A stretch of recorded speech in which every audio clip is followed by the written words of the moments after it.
একটু আগে যে ভিডিও দৃশ্যটি দেখেছেন তা গতকাল ঘটে যাওয়া ময়মনসিংহের কাশীগঞ্জ বাজারে একটি মর্মান্তিক দুর্ঘটনা।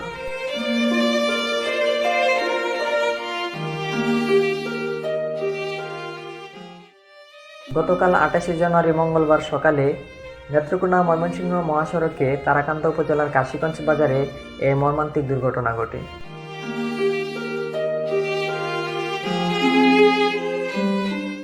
নিহত ব্যক্তির নাম আব্দুল গনি মিয়া। তিনি তারাকান্দা উপজেলার দয়ারামপুর গ্রামের বাসিন্দা।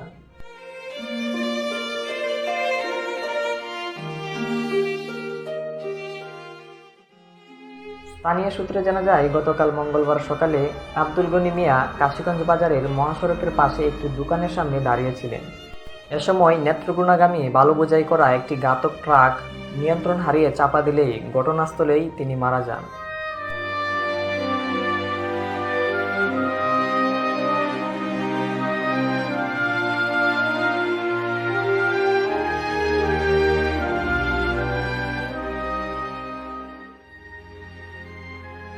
এরপর ঘাতক ট্রাক চালককে আটক করেছে শ্যামগঞ্জ ট্রাফিক পুলিশ।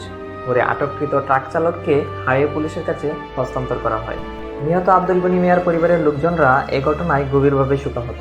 তারা জানান, পরিবারের আব্দুল গনি মিয়াই একমাত্র উপার্জনকারী ছিলেন। তার মৃত্যুতে নেমে এসেছে বিপর্যয়। তারা ঘাতক ট্রাক চালকের কঠোর শাস্তি দাবি করেছেন।